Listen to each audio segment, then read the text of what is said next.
Bom, estamos aqui mais uma vez, desejando um excelente 2023 para todos os irmãos que estejam acompanhando os amigos de nosso lar, lá com a nossa irmã Débora, que seja um ano de muitas realizações, muita paz, e que possamos, com mais 365 dias, e agora um pouco menos, hoje já se passaram 3, mas que nós possamos aproveitar cada momento da nossa vida na busca permanente e incansável do bem, permanentemente perseguindo o bem, a fim que nós possamos lograr êxito em nossos propósitos diante da programação reencarnatória na atual existência. Nós estamos estudando, e hoje já no na 14ª parte, no 8º capítulo, porque são capítulos longos. Esse capítulo 8º que nós vamos analisar hoje serão feitos em 2 etapas, não há como fazer numa só. Nós vamos falar sobre treva e sofrimento, que é o título do capítulo. E esse capítulo decorre exatamente de um trabalho que foi realizado por um grupo comandado por Zenóbia, diretora da Casa Transitória de Fabiano, que é uma casa transitória porque ela está sempre em movimento, mas é uma casa, uma instituição que alberga, que acolhe, que socorre seres em processos de profundos sofrimentos morais. E a casa, dirigida por Zenóbia, foi visitada pelo André Luiz, pelo Jerônimo, que é o coordenador da equipe do qual o André Luiz participa, tanto quanto a enfermeira Luciana, uma médium de clarividência extraordinária, e um padre, muito interessante, o padre também na equipe, que a equipe vai fazer uma excursão aqui na Terra para acompanhar 5 casos de desencarnação. Mas antes deles chegarem à Terra, eles passaram lá na casa transitória, porque dos que vão desencarnar na Terra farão um estágio lá para poder ser encaminhado para outras instâncias. E nas reuniões anteriores nós vimos que Zenóbia tinha uma ligação profunda com o espírito já há dezenas de anos, na sua última encarnação, que se encontrava em um processo de profundo sofrimento nas chamadas trevas, na orla realmente dos chamados abismos infernais, ou seja, metaforicamente, as regiões mais densas do umbral. E ela já há muito tempo estava querendo tentar recuperá-lo, ajudá-lo, para tirar ele dessas condições. E ele foi um ex-padre, é o padre Domênico, da história que nós fizemos das penúltimas, na realidade, última e penúltima live. E nessa excursão em que Zenóbia comandou, do qual André Luiz, Jerônimo, a própria Luciana e o próprio Hipólito, que é o padre que acompanha o Jerônimo, foram para tentar resgatar esse outro padre, que era o padre Domênico. E conseguiram, né, através da penetração no mundo mental do padre Domênico, através da clarividência da nossa irmã Luciana, a enfermeira, em qual ela ia dizendo para ele o que estava vendo no mundo mental dela, e ele se viu, digamos que, rasgado por dentro, ou seja, ele se viu descoberto, porque para ele era só com ele os erros dele. Quando ele viu a narrativa de todos os detalhes dos equívocos dele como sacerdote, aí ele deu uma caída em si, então eu não estou sozinho, vocês conhecem as besteiras que eu fiz, etc.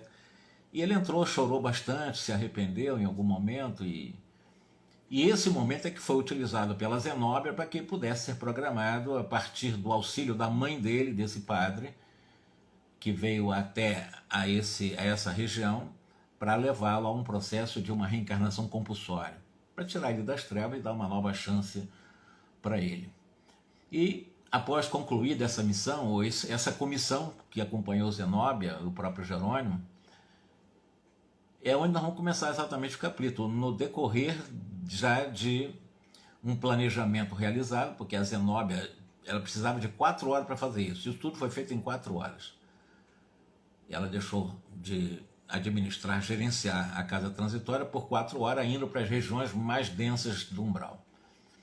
Então, concluída a comissão de serviço em que Zenóbia fazia acompanhar, todos, né, foram em marcha de retorno, mas antes eles passaram na beira de um vale de trevas e sofrimento. Então, à margem, eles estavam à beirando exatamente desse vale, segundo palavras aqui do André Luiz, da narrativa dele, de treva e sofrimento. A sombra tornava-se de novo muito densa, não se conseguia divisar o recôncavo onde eles estavam, considerando as dimensões extrafísicas. Quando nós falamos recôncavo, é um recôncavo em frequências não materiais, mas tangível, né? Palpável e observável. Frases comovedoras subiam até nós, subiam dolorosas blasfêmias, maldições. Então, à medida em que eles estavam margeando esse vale, o André Luiz começava a ouvir nessas blasfêmias, essas maldições vindo lá de baixo. Era como que um vastíssimo agrupamento de infelizes se chafurdando, né, naquele solo de lama, muitas ofensas, que em algum momento o André Luiz tremeu nas bases. Ele disse que teve um pouco de medo. Contudo, aqueles gemidos ecoavam para o André Luiz e para os demais, né, como angustiosos apelos de socorro, e ele também estava sentindo muita angústia nele nessa travessia comandada por Zenóbia. Certamente os demais companheiros também do grupo experimentaram essas emoções, ou seja, essa angústia, esse medo talvez também, mas a irmã Zenóbia, já acostumada a estar naquela região, né, começou a esclarecer o seguinte: olha, as aflições que nós estamos observando aqui no vale de sofrimento e dor se verificam por escolha de cada um sofredor e não a revelia da proteção de Deus. Deus não nos deixa de proteger. Nós temos da vida aquilo que a vida nós damos. Então essas aflições, de alguma forma, não se verificam a revelia da proteção de Deus, não. Incansáveis trabalhadores da verdade, segundo Zenóbia, aqueles que lutam e trabalham pelo bem no mundo espiritual, visitam seguidamente estes lugares, convocando os prisioneiros da rebeldia a uma necessária renovação espiritual. No entanto, fecham-se eles revoltados e endurecidos no mal.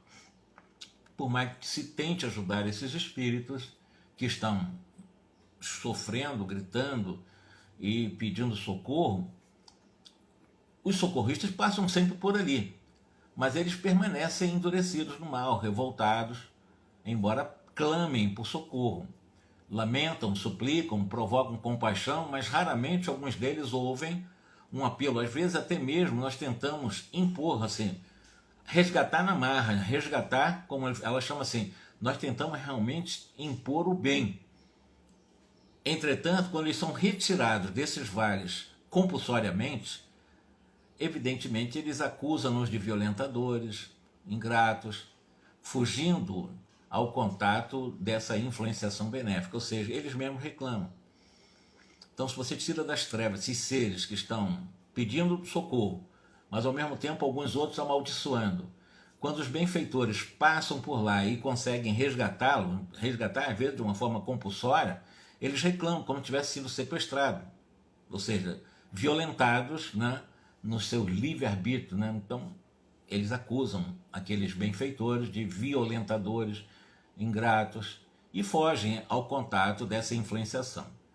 Então, o esforço é feito. Eles é que querem ficar nessas angústias. A negação deles, claro que não é motivo para que nós possamos deixar de auxiliá-lo, evidentemente. Lembremos-nos de que o esforço da natureza converte o carvão em diamante. Então, nós temos que insistir no bem. Trabalhemos em benefício de todos. Aqueles que necessitam, procurando para o nosso espírito divino o dom de refletir os supremos desígnios de Deus, que é auxiliar, sempre com foco no bem. Então, façam-se as obras da vida, não como queremos, mas como o Senhor determine. Porque muitas vezes a gente desiste, desanima de ver espíritos rebeldes que você recolhe, às vezes de uma forma até compulsória, para tentar socorrer, e eles ainda nos acusam, né, de violentadores, de tirando a liberdade dele. Aí eles voltam para as trevas, voltam para esses vales de sofrimento. Grande é a beneficência de Deus para conosco. repartamo-la em serviço da fraternidade, em serviço do esclarecimento, em serviço da harmonia comum. E em seguida, 10 cooperadores, obedecendo às ordens de Zenóbia, acenderam um foco de uma intensa luz. Então, é o apetrecho que ele trazia naquela região de treva. E o André Luiz diz, nós contemplamos então, sensibilizados e surpresos, um monstruoso quadro vivo. Porque ele estava nas trevas, margeando aquele vale, ouvindo aquelas súplicas e aquelas maldições. Quando foi acesa esse foco de luz intensificada, o André Luiz conseguiu visualizar, bem surpreso, esse quadro monstruoso, bem vivo. Vasta legião de sofredores cobria o fundo um pouco abaixo dos nossos pés. A rampa que nos separava era um compacto e enorme lamaçal. Em face da claridade brusca, muitas vozes suplicaram socorro em frases angustiosas que nos cortavam a alma. Outras, porém, faziam-se ouvir diferentes, vociferavam blasfemas, ironias, maldições, condenações. E Zenóbia recomendou, por necessário ao êxito daqueles trabalhos, que mantivesse o grupo unido, juntassem todos em grupo único para infundir respeito, para infundir temor nas perigosas entidades que ali se misturavam aos infelizes, e porque ela fala em perigosas entidades. Não é brincadeira lidar com irmãos nossos que perambulam nas regiões das trevas. São perigosos sim, e nós estamos dizendo que Zenóbia faz uma afirmação para que todos se juntassem em grupo, para que pudesse didaticamente infundir respeito e um certo temor dessas perigosas entidades. Os adeptos da revolta, os adeptos do desespero, encontram-se igualmente aqui compelidos, pelo menos, uma severa atividade defensiva. Nós precisamos nos defender. Nós estamos atacando, mas precisamos nos defendermos. A luz para ver o quadro daquele vale escuro, de lama. E, evidentemente, esse agrupamento mais unido para, pelo menos, criar algum tipo de obstáculo a alguns desses perigosos espíritos das trevas para querer atacar. Porque eles são pobres, desequilibrados, que tentam induzir todas as situações à desarmonia em que vivem. Em seguida, solicitou ao padre Hipólito, a Zenóbia pediu ao padre Hipólito que dirigisse um apelo geral em nome de Jesus, aquelas vítimas daquele sofrimento, para que considerassem a necessidade da transformação interior. E o Hipólito, o ex-sacerdote católico, abriu um pequeno manual evangélico que carregava lá consigo e leu, exatamente na relação do apóstolo Lucas, a parábola do homem rico que se vestia de púrpura em regalada existência, enquanto o mendigo chaguento lhe batia debalde à porta da sensibilidade.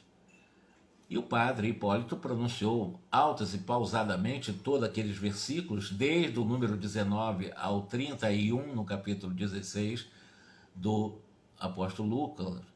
E após ele fazer essa leitura, logo após ele, evidentemente, fez um rápido comentário, fez-se silêncio, e ele começou a falar: lembra-te de que recebeste os teus bens em tua vida. Consoante, e isso está constando no Evangelho lá de Marcos, no versículo 25, dispunha-se ao comentário quando certos gritos blasfematórios chegavam até nós, ameaçadores e sarcásticos. Então o padre tentou fazer a sua interpretação, a sua explicação dessa leitura de Marcos e de Lucas também, e eles começaram a gritar para que eles saíssem dali, fora, abaixo as mentiras, não queriam ouvir falar do Evangelho. Vamos atacar de vez esse padre aí. Lembrando que realmente ele está com todo o vestuário de padre. É um espírito esclarecido, é um espírito que sabe o que está fazendo, mas ele precisa estar nesse envoltório de padre para ele poder, em várias circunstâncias, inclusive nas desencarnações, para ter um católico, que eles vão acompanhar a desencarnação, do qual ele vai ter uma influência muito grande no processo desencarnatório. Então, queira ou não queira, na condição de padre, embora já esclarecido do mundo espiritual, mas ele mantém a sua experiência, como sacerdote que foi, e está na equipe de André Luiz. Como eu disse, o André Luiz, um médico, uma enfermeira Luciana, ele padre, e o Jerônimo, o coordenador. Estamos bem, nós somos felizes, nós não pedimos auxílio algum, não precisamos de discurso, então reclamavam aquelas líderes desses espíritos sofredores. Não queriam ouvir o padre. Nós temos aqui o nosso céu, vão vocês para os infernos. Então começaram a ofender o padre Hipólito quando ele estava lendo o Evangelista. Os adversários gratuitos de nossa atuação não se limitaram ao vozerio perturbador. Então, além de eles não quererem ouvir o padre, eles começaram a atirar, na realidade, verdadeiras bolas de substâncias negras que começaram a cair ao lado do grupo ali, né, partindo de vários pontos desse abismo de dor. E a Zenobia imediatamente procurou se defender. Por isso ela deu a ordem para que jogasse as redes, né, e com esses seus colaboradores para se defenderem dessas bolas que estavam vindo dos vales, né. Estendo as redes de defesa, isolando o agrupamento. Vamos defender o nosso grupo aqui. E as determinações foram cumpridas rapidamente. Redes luminosas desdobraram-se à nossa frente, material esse especializado para o momento, em vista da sua elevada potência magnética. Porque as bolas e setas que nos eram atiradas lá dos vales detinham-se aí paralisadas, ou seja, na rede, pois estavam se defendendo, por uma misteriosa força eletromagnética.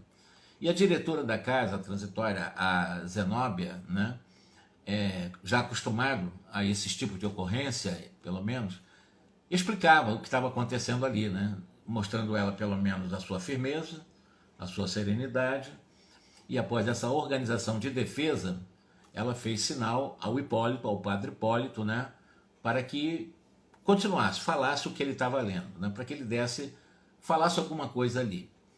E o padre Hipólito, né, sobrepondo-se aos ruídos, que estavam uma barulheira, uma bagunça danada, muitos insultos, muitas maldições, ele começou exatamente a falar, a pregar. E os irmãos, ele começou, irmãos, que vos prepareis para a recepção da luz divina, é o nosso desejo fraternal. Ele já começa de uma forma fraternal. Reúnem-se aqui várias centenas de infortunados, companheiros em precárias condições espirituais, continua o padre Hipólito pregando, nesse vale de sofrimento, de almas estraçalhadas pela dor, vencidos de aflição, suportando inomináveis padecimentos, entregai-vos muitas vezes ao desalento, à rebeldia, ao desespero, porque a vossa mente perturbada e infeliz não sabe senão fabricar pensamentos de angústia destruidora. Alegais que as forças divinas vos esqueceram nesse vale fundo das trevas. E de negação em negação, vai o Pote mostrando lá, o Hipólito pregando para essa turma lá, né? E de negação em negação, transformai-vos gradativa e naturalmente em perigosos gênios da sombra e do mal, personificando figuras diabólicas e assediando indistintamente as obras edificantes do mensageiro de Deus. Cruéis perversões interiores modificam-vos o aspecto fisionômico, vocês, inclusive, a fisionomia de vocês, pelas perversões, estão totalmente modificadas.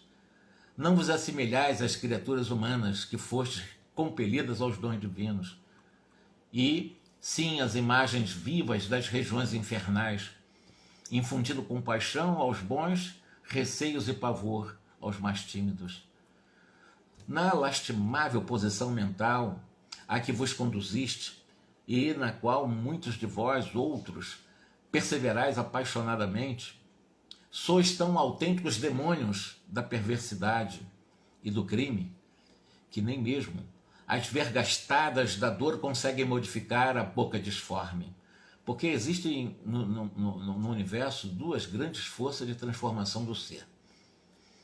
A primeira força de transformação é a vontade de Deus, o poder de Deus, é o poder dele, ele nos transforma. Mas além da vontade de Deus, a segunda maior força do universo é a dor. A dor é profundamente transformadora do ser humano. Mas aqui ele está mostrando que nem a dor, né?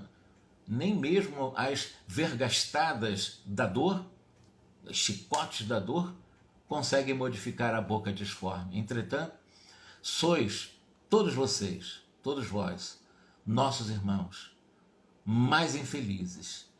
Sois nossos irmãos aleijados do sentimento, aleijados do raciocínio, perdidos em dolorosos desertos de ignorância, não por falta de amor de Deus, mas pela própria imprevidência de cada um de vocês.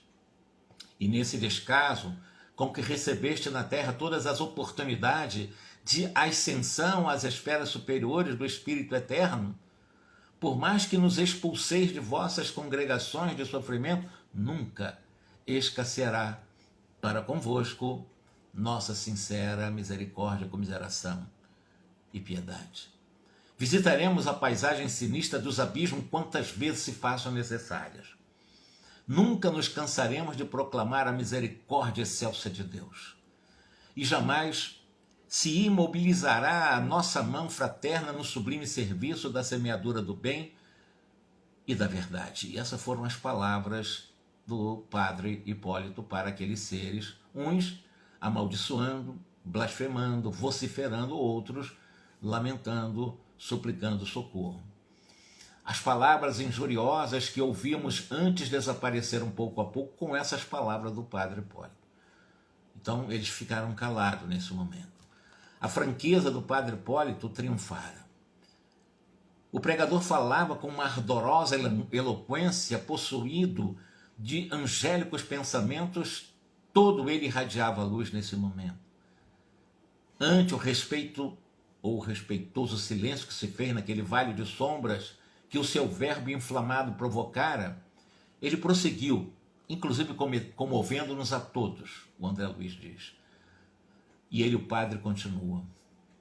Longas filas de sofredores afluíam de todos os recantos. Na realidade, quando ele começou a falar, vários sofredores, não só aqueles líderes do mal, mas os que estavam sob o comando desses líderes do mal, afluíam de todos os recantos, fixando-nos a claridade e as claridades das tochas que acompanhavam o grupo coordenada pela Zenóbia, numa distância, por exemplo, de 30 metros aproximadamente entre o padre Hipólito e esses espíritos. Então muitos se fizeram filas, né, ouvindo o padre, e a distância entre eles, porque existia um vale entre eles, né, que é um vale profundo. Então, do outro lado, mais ou menos 30 metros aproximadamente, era o que separava o padre, o grupo liderado por Zenóbia, e esses sofredores, esses líderes das trevas. Estendiam-se em vasta procissão de duendes, silenciosos, tristes, parecendo guardar toda a característica das enfermidades físicas trazidas do campo terreno no campo impressivo do corpo astral, na realidade no perispírito.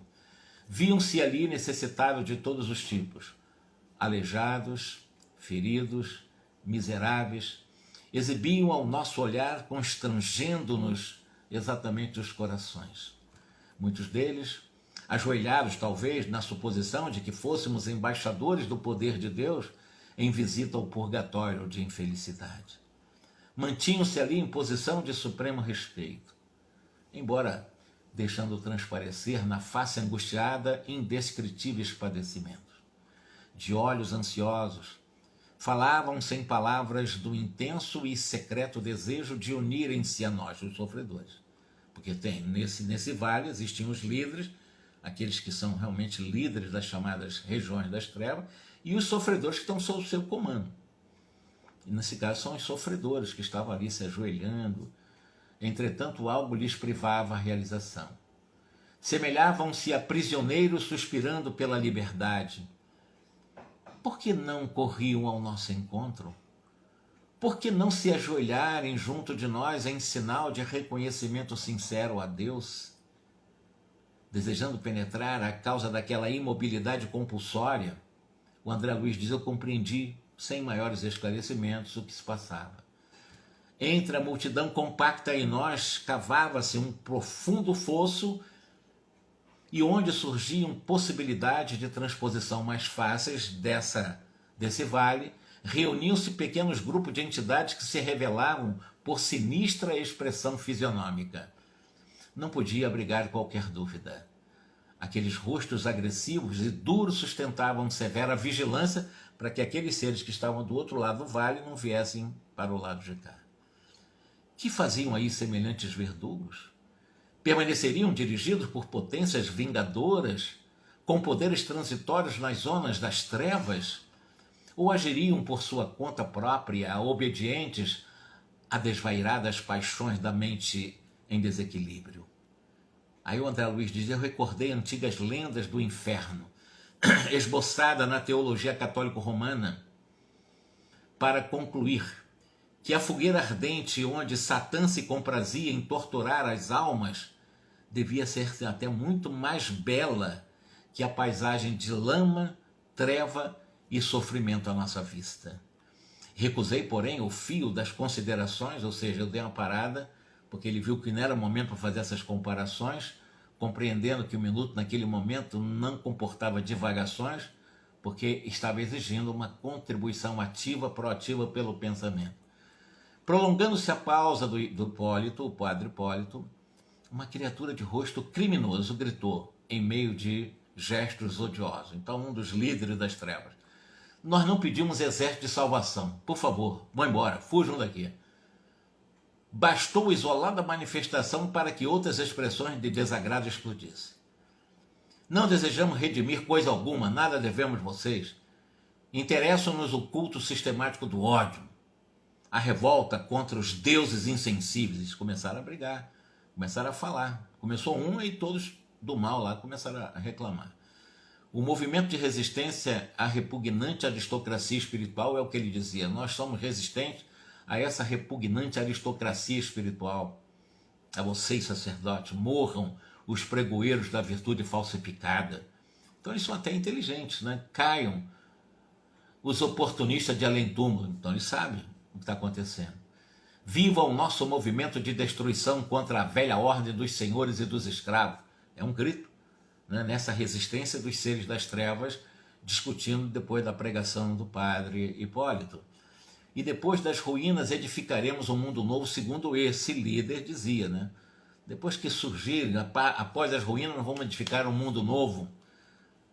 Homem zarrão, aí o André Luiz vai descrever um homem grandão, um homem zarrão, peludo, com todas as particularidades de um gigante, avançou até a borda do fosso, do outro lado, fez significativos gestos de provocação e perguntou, gritando. Calou-se o realejo do padre, aí zombando do padre. Riu-se diabolicamente e continuou: vocês perdem tempo, estão redondamente enganados. Também nós temos programa e também sabemos querer. Onde está o Deus que nos prometeram? Tem porventura o mapa do céu, vocês por aí? Os nossos ídolos agora estão quebrados. Nós somos filhos do desespero tentando reorganizar a vida no deserto que nos defronta. Voltaremos acaso à ingenuidade primitiva a ponto de acreditar novamente em mentiras religiosas? Em que remota região se compra a beneficência divina que nos se condói de nossas necessidades? Quer dizer, onde é que está essa longínqua região que se compra a beneficência divina que não se condói com as nossas necessidades aqui? E estava discutindo a questão religiosa, porque era um padre que estava fazendo a prédica ali. Declaram-se infelizes e proclamam a compaixão de um pai que não conhecemos. Ele está discutindo aí com o padre. Vocês viram Deus alguma vez? Fria gargalhada pontilhou as suas últimas palavras. Então só com ironia, só com sarcasmo, esse gigantão brigando aí com o padre Hipólito. Rebelando-se sob forte impressão, o padre Hipólito respondeu com tranquilidade: meu irmão, ou meus irmãos, o conhecimento de Deus e o roteiro celestial serão encontrados dentro de cada um, não está fora, o céu não está fora. O conhecimento de Deus está dentro da consciência de cada um, diz o Hipólito. Por que audácia inominável cometeríamos o absurdo de aguardar plena e pronta identificação da nossa natureza egressa da irracionalidade em dias tão curtos com a sublime plenitude de Deus? Nós somos ainda seres muito primários. Como comparar-se dentro dessa nossa ainda pequenez é comparar o batráquio com o sol. Em verdade, as religiões antropomórficas da crosta envenenaram-nos a mente, instilando-nos falsas concepções de Deus em nossos raciocínios. Em parte, estava dando aqui, até concordando lá com as prédicas daquele homem zarrão. Nós não podemos, todavia, culpar esses grupos, né, que fizeram culto dessas religiões antropomórficas de um Deus com características humanas, né, porquanto a estagnação espiritual caracterizava-nos a todos nós. Quando os discípulos se integrarem efetivamente de cérebro, de coração renovado no Evangelho de Jesus, será impossível a nefasta interferência sacerdotal. Isso o padre ainda falando. O dogma, considerado imparcialmente, constitui desafio e castigo simultâneos. Desafio à inteligência investigadora e construtiva para que se dilate no mundo a noção do universo infinito. E castigo às mentes ociosas que renunciam levianamente ao dom de pensar, ao dom de decidir por si mesmas as questões sagradas do destino de cada um. Em toda parte encontraremos a sabedoria operante, a sabedoria invisível do Senhor, estendendo-se em todos os detalhes e minudências da natureza. Calai, portanto, a vaidade ferida e o orgulho humilhado que vos ditam observações ingratas e criminosas. Detende-vos no santuário da consciência, e não exigireis visões e revelações que não conseguiríeis suportar.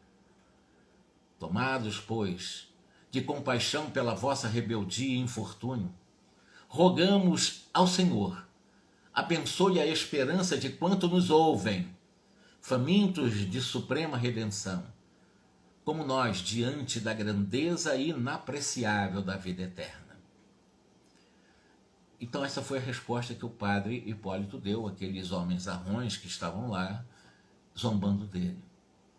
Para outro público, as palavras do Hipólito seriam vivas, convincentes, mas as entidades endurecidas, como esse homem zarrão e os outros também líderes das trevas, bastante perversos, evidentemente eles estavam insensíveis, frios, mas os sofredores entenderam a mensagem do padre.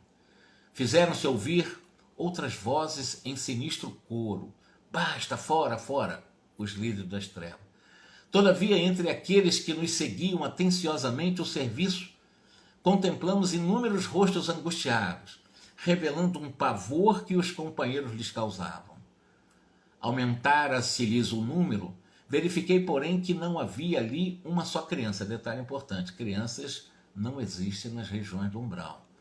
Tudo que eu li de literatura espírita consagradas pelos estudiosos espíritas de hoje, as crianças, quando desencarnam, elas são recolhidas para instituições especializadas em socorrer crianças. Inclusive, a Casa Transitória tem criança. A Casa Transitória de Fabiano também tem criança. Mas existem várias instituições especializadas em recolher crianças, não deixar nas regiões do umbral.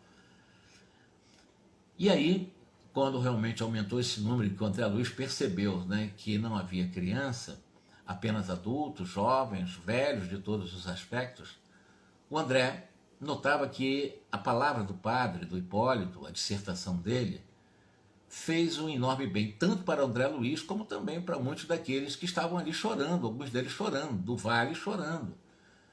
Mas havia aqueles impropérios, né, maldições que cruzavam o espaço num misto de sofrimento e de revolta. Porque os malfeitores, que tem os líderes das trevas, tem os sofredores lá, mas tem os líderes que comandam, escravizam os sofredores das trevas. E os malfeitores relapsos não nos toleravam a presença. E cada qual era mais fértil nas ironias, selecionadas com o fim de despertar humorismo, sarcasmos e desprezo na desventura ou na desventurada assembleia. A princípio, impulsos de reação, aí o André Luiz ficou com raiva. Esse é o termo.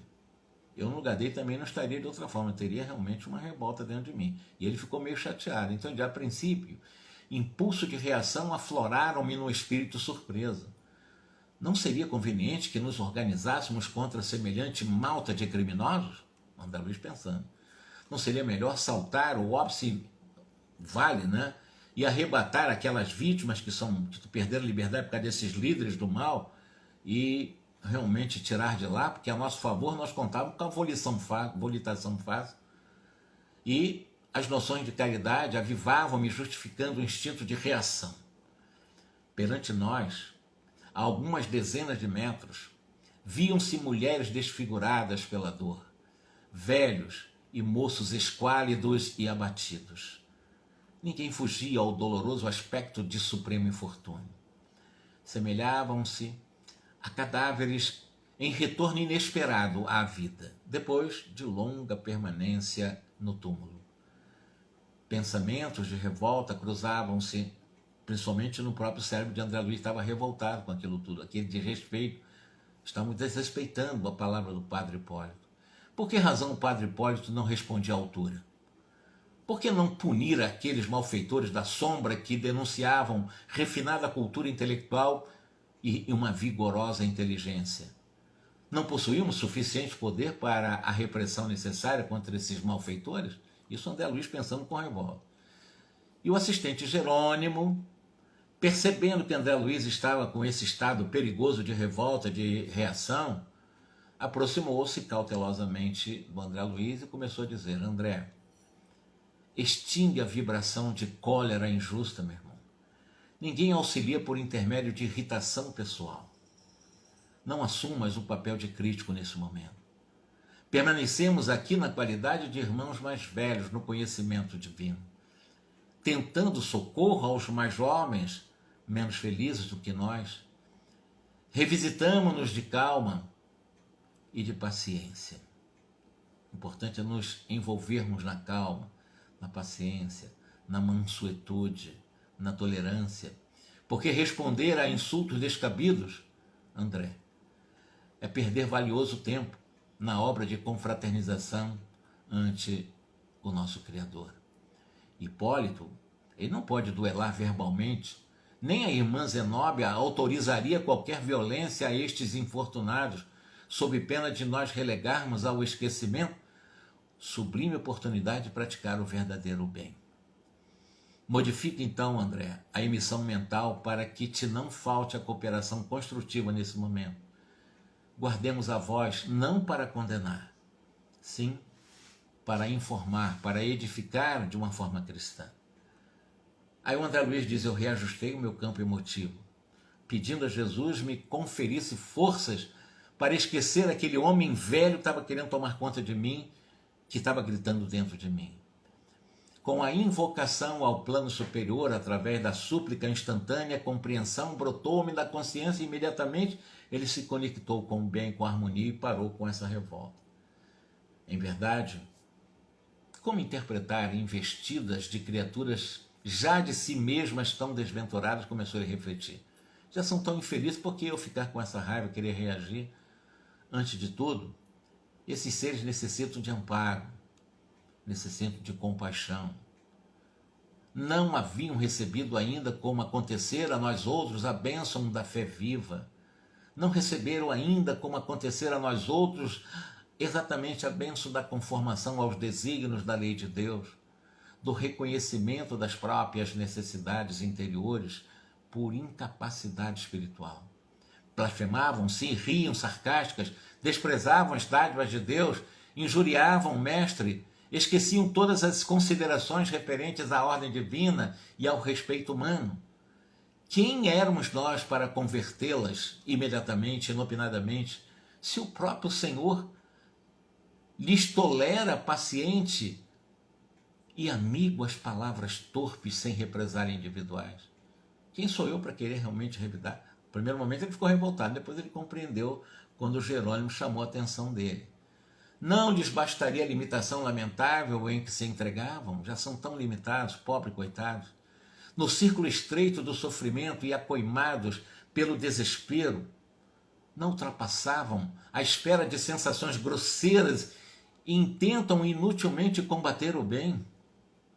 Verdade é que doía vê-los oprimindo míseras entidades que se ajoelhavam sob o nosso olhar, implorando-nos ajuda e libertação. Então, o que estava realmente doendo também no André Luiz não era nem a blasfêmia que esses líderes das trevas estavam jogando contra o padre Hipólito, mas é porque eles estavam escravizando seres que estavam diante do André Luiz, do outro lado do abismo, ajoelhados, né? Implorando ajuda, implorando libertação. Isso estava amargurando André Luiz.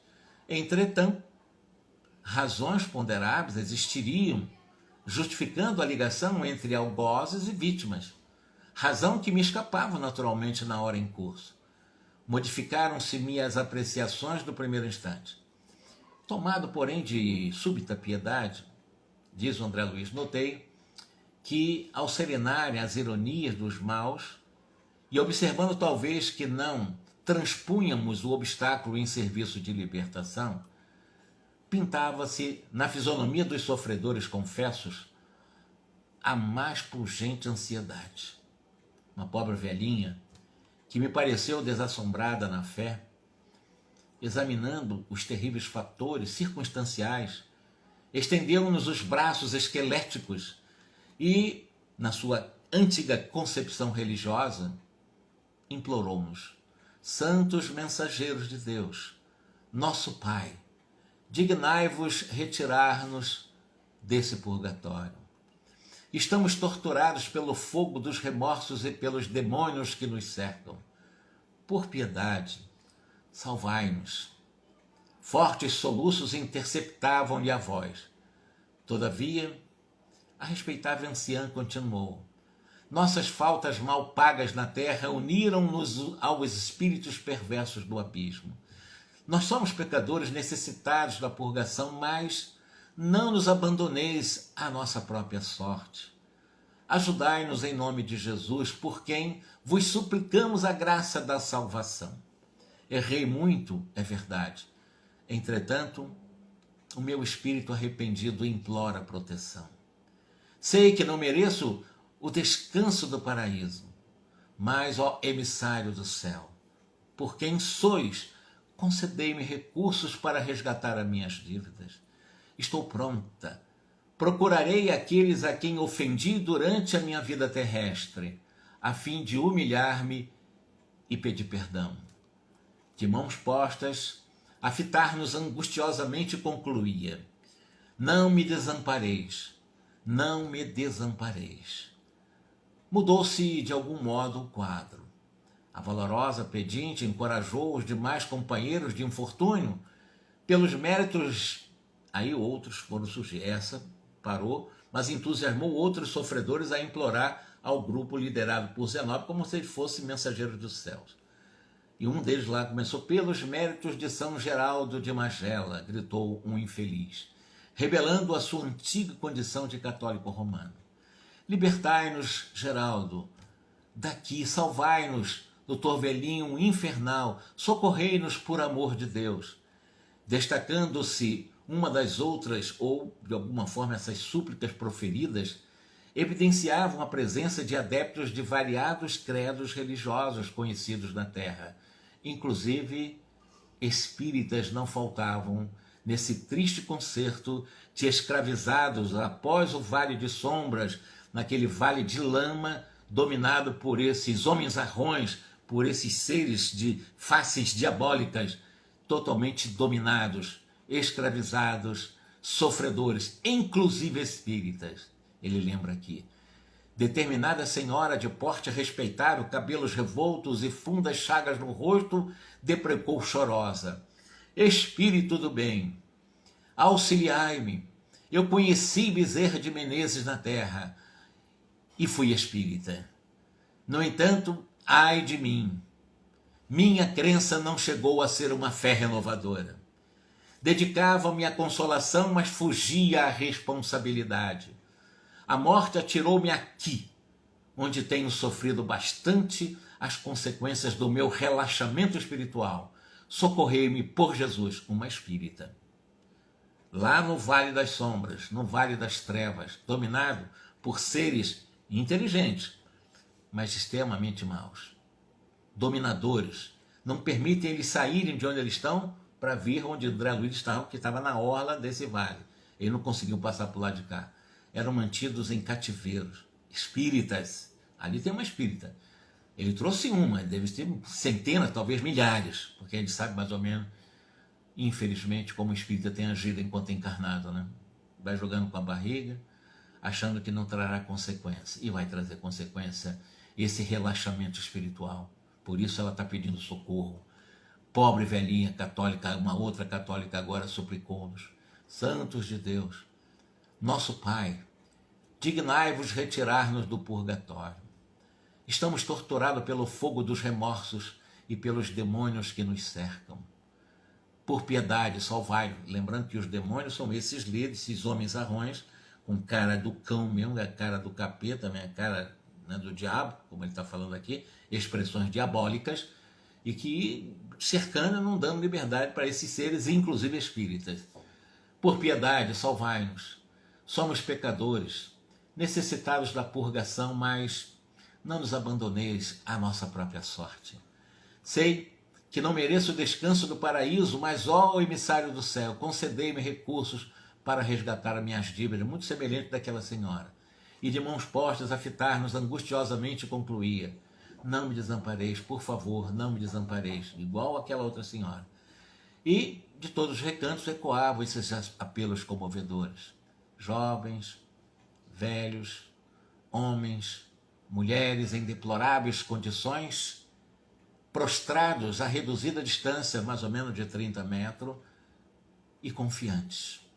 Em virtude das luzes que acendêramos dentro dessa noite triste, imploravam um socorro divino, tratando-nos com uma extrema veneração, como se fôramos legítimos expoentes da santidade. Quando os rogos cresceram partindo de tantas bocas, os verdugos, esses seres satânicos, brandiram chibatadas, sinistras chibatadas, espalhando chicotadas indiscriminadamente. Então, quando eles estavam pedindo socorro, a equipe liderada por Zenóbio, com aquele facho de luz iluminando aquela região, esses seres que são nossos irmãos, mas nas condições de verdugos, dando chibatada, dando chicotada para tudo quanto é lado, para não deixar eles saírem de lá para virem para o lado de cá. A maioria dos pobres que estavam ajoelhada debandou apressada quando lhes era possível, regressando aos buracos sombrios do Vale Fundo. Fugiam do medo das chicotadas e voltavam por vales sombrios mais profundos. É um sofrimento que eu diria para vocês que estão aqui inimaginável. Ele está narrando dentro da visão dele, mas nós nem imaginamos que sofrimentos são esses, inclusive de espíritas. Alguns, porém, suportavam heroicamente as chicotadas, prosseguindo de joelhos e contemplando-nos ansiosos. Indicando-nos sarcástico, certo perseguidor vociferou estentoricamente: estão vendo? São benfeitores de gravata. Não se sujeitam à luta em favor de ninguém. Ensino com os lábios, mas no fundo são mensageiros do inferno, insensíveis, duros como estátuas de pedra. Então esses seres dominadores, dizendo que a equipe de Zenóbia não tem força nenhuma, só sabem pregar, mas não consegue resgatar nenhum deles. Nenhum deles ousa atravessar aquela barreira para prestar-vos assistência e socorro. Seguiram-se gargalhadas tão escarnecedoras que todo o meu sentimento de repulso humano aflorou de súbito novamente. André Luiz ficou mais uma vez revoltado. Onde estava que não reprimia o provocador? Ele queria ir lá e esgoelar o homem lá, o espírito, né?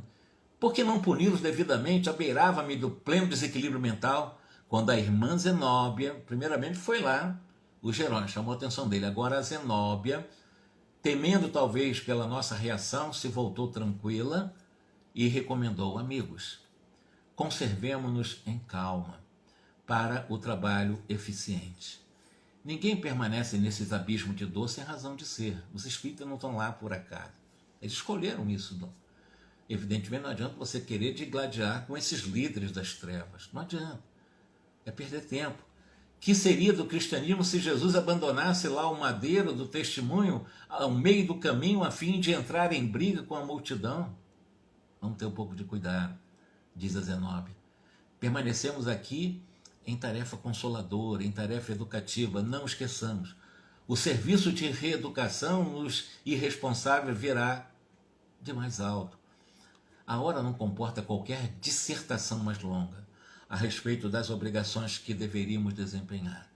Sem perda de tempo, Zenóbia entrou em combinação com os auxiliares que havia trazido, desenrolando um extenso material socorrista. Iam as providências em meio quando vários grupos de infelizes tentaram vencer o obstáculo ansiosos por se reunirem a nós, tentaram fugir dos verdugos, mas os verdugos, agindo astutos, golpeavam-nos cruelmente, empenhando-se em luta para precipitá-los ao fundo do fosso tenebroso do qual fugiam as vítimas tomadas de visível terror.